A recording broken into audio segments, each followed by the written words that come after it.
दुनिया भर की स्पेस एजेंसियों द्वारा स्पेस में स्टडी एंड रिसर्च के बाद यह पता लगाया कि हमारे सोलर सिस्टम में ऐसा कोई ग्रह है जिस पर जीवन की संभावना मौजूद है, तो वो मार्स है। जिसके बाद दुनिया भर की सभी स्पेस एजेंसियों द्वारा मार्स के ऊपर दिलचस्पी काफी ज्यादा बढ़ चुकी है और सभी स्पेस एजेंसियां मार्स के ऊपर मिशंस भेजकर मार्स के बारे में नई नई जानकारी इकट्ठा करने में जुट चुकी हैं। और इसी में ही अमेरिकी स्पेस एजेंसी नासा भी शामिल है। मंगल ग्रह के सरफेस और उसके क्लाइमेट के बारे में जानकारी इकट्ठा करने के लिए नासा ने मार्स पर रोवर मिशन भेजने की शुरुआत की, जो कि मार्स के ऊपर सक्सेसफुली उतरकर वहां पर साइंटिफिक एक्सपेरिमेंट को अंजाम देके मार्स की जरूरी जानकारियों को धरती पर पहुंचा सकता है। और मानव के इतिहास में मार्स पर अभी तक 4 रोवर्स को सक्सेसफुली उतारा जा चुका है, जिनमें Mars pathfinder, spirit rover, opportunity rover और क्यूरियोसिटी रोवर आदि शामिल हैं, जिनको मार्स की सतह पर सक्सेसफुली लैंड कराया जा चुका है। लेकिन क्यूरियोसिटी को छोड़कर बाकी की 3 रोवर्स से तकनीकी खराबी और मार्स पर होने वाली प्राकृतिक आपदाओं के चलते, जैसे कि मार्स पर उठने वाले धूल और रेतीले तूफानों की वजह से हमारा इन रोवर से संपर्क टूट गया था। लेकिन क्यूरियोसिटी रोवर को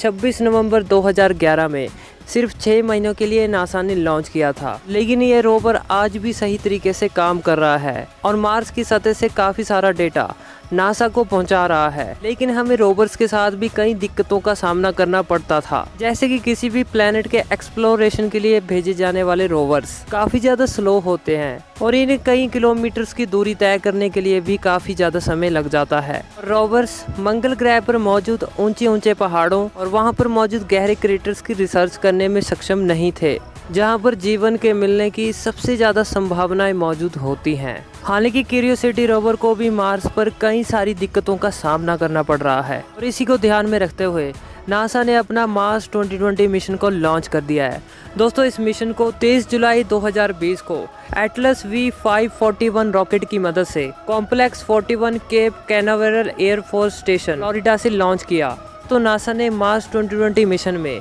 अपना परसेवरेंस रोवर को शामिल किया है। दोस्तों, परसेवरेंस रोवर अभी तक का सबसे एडवांस और बड़ा रोवर है, जो कि लगभग आकार में एक कार के बराबर का है। दोस्तों, नासा के 2020 मार्स मिशन की सबसे खास बात तो ये है कि इस बार नासा अपने मार्स मिशन में रोवर के साथ साथ एक छोटे ड्रोन हेलीकॉप्टर को भी मार्स के लिए रवाना कर दिया है और इस छोटे ड्रोन हेलीकॉप्टर का नाम इंजेन्युटी रखा गया है। दोस्तों, नासा द्वारा मार्स पर भेजा गया इंजेन्युटी हेलीकॉप्टर का कनेक्शन कहीं न कहीं भारत से भी जुड़ा हुआ है।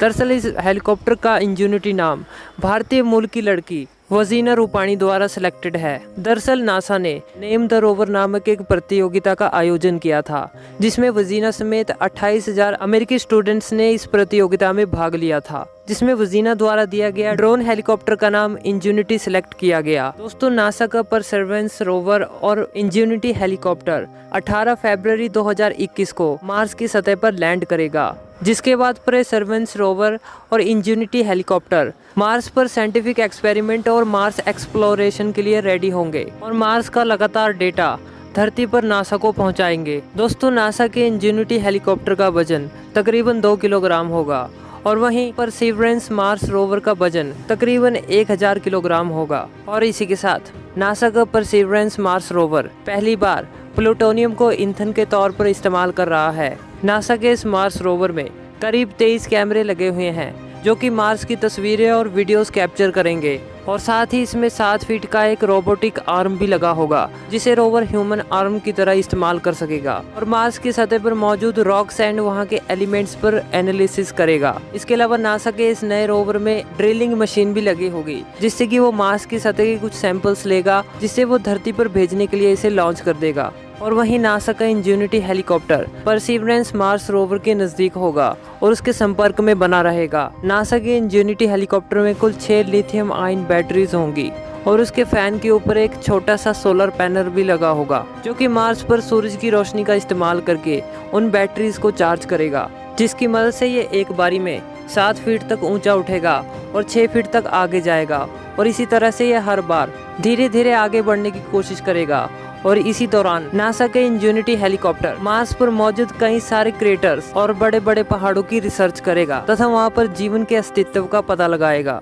दोस्तों, नासा का इंजेनिटी हेलीकॉप्टर परसिवरेंस रोवर के लिए आगे के सही रूट के बारे में भी पता लगाएगा और रोवर के लिए आगे की सही रूट की जानकारी उसे देगा। नासा के इंजेनिटी हेलीकॉप्टर ऐसी जगहों पर भी जाएगा जहां तक रोवर आसानी से नहीं पहुंच पाते तथा वहां की तस्वीरें लेगा और कई सारा डेटा वहां का इकट्ठा करेगा। और इस तरह से नासा का परसिवरेंस रोवर और इंजेनिटी हेलीकॉप्टर मार्स की कई सारी तस्वीरें और बाकी का डेटा कलेक्ट करके ये पता लगाने की कोशिश करेंगे कि क्या मार्स पर पहले कभी जीवन और पानी का अस्तित्व मौजूद था, और यदि मौजूद था तो मार्स पर जीवन का अंत कैसे हुआ, तथा ये मार्स पर कई सारे जीवन के सबूतों की खोज करेगा तथा इससे ये भी पता लगाया जा सकेगा कि मार्स के क्लाइमेट और एटमॉस्फेयर में भविष्य में किस तरह मानव बस्तियां बसाई जा सकेंगी और मानव किस तरह भविष्य में मार्स की धरती पर अपने लिए खेती करके खाना उगा सकेगा। हालांकि नासा का इंजेनिटी हेलीकॉप्टर मार्स की सतह पर 1 महीने तक ही उड़ान भरेगा और इस दौरान नासा अपने इंजेनिटी हेलीकॉप्टर का 1 महीने तक टेस्टिंग करेगा। और यदि नासा का इंजेनिटी हेलीकॉप्टर 1 महीने की टेस्टिंग में सफल हो जाता है तो नासा अगले आने वाले मिशंस में ऐसे ही एडवांस और बड़े हेलीकॉप्टर्स को आगे आने वाले मिशंस में भेजेगा, जिससे कि भविष्य में रोबोट्स और एस्ट्रोनॉट्स को ऐसे ही हेलीकॉप्टर्स के जरिए एक जगह से दूसरी जगह जाते हुए देखा जा सकेगा। नासा का परसिवरेंस मार्स रोवर और इंजेनिटी हेलीकॉप्टर में ऐसी टेक्नोलॉजी का इस्तेमाल किया गया है जिससे कि वो मार्स की सतह पर कार्बन डाइऑक्साइड गैस से ऑक्सीजन बनाने का काम करेंगे। फिलहाल ये टेक्नोलॉजी टेस्टिंग मोड में है और नासा इस टेक्नोलॉजी को टेस्टिंग के लिए मार्स पर भेज रहा है। और यदि यह टेक्नोलॉजी मार्स पर टेस्टिंग में सफल रहती है तो भविष्य में मार्स पर इंसानी बस्तियां बसाते समय नासा इस टेक्नोलॉजी का इस्तेमाल बड़े पैमाने पर मार्स पर बसने वाले मानवों को ऑक्सीजन की आपूर्ति करने के लिए भी कर सकती है, क्योंकि अभी मार्स पर धरती जैसा वातावरण और ऑक्सीजन मौजूद नहीं है और इसलिए नासा के वैज्ञानिक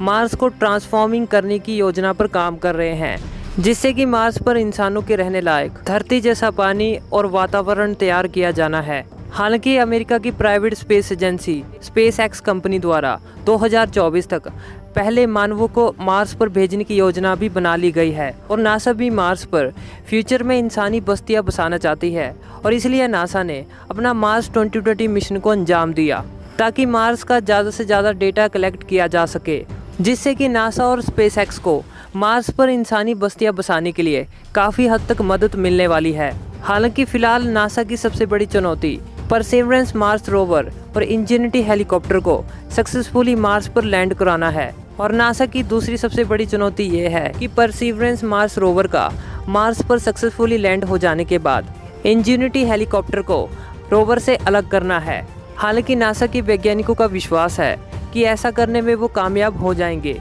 दोस्तों, नासा का परसिवरेंस मार्स रोवर मार्स की सतह पर तकरीबन 10 सालों तक लगातार काम करता रहेगा और मार्स की तस्वीरें तथा मार्स की इम्पोर्टेंट डेटा को धरती पर नासा तक लगातार पहुंचाता रहेगा। हालांकि नासा ने अपने इंजेनिटी हेलीकॉप्टर को मार्स की सतह पर 1 महीना काम करने के लिए भेजा है। हालांकि देखने वाली बात तो ये होगी कि इंजेनिटी हेलीकॉप्टर मार्स की सतह पर कब तक काम करता रहेगा। तो दोस्तों, उम्मीद करता हूँ आज का ये एपिसोड आपको पसंद आया होगा और यदि वीडियो अच्छा लगा तो इसे लाइक जरूर कीजिए और साथ ही आप हमारे नए चैनल साइंस टीवी इंडिया को भी आप सब्सक्राइब कर सकते हैं। तो फिर मिलेंगे ऐसी इंटरेस्टिंग वीडियो के साथ, तब तक के लिए दोस्तों नमस्कार।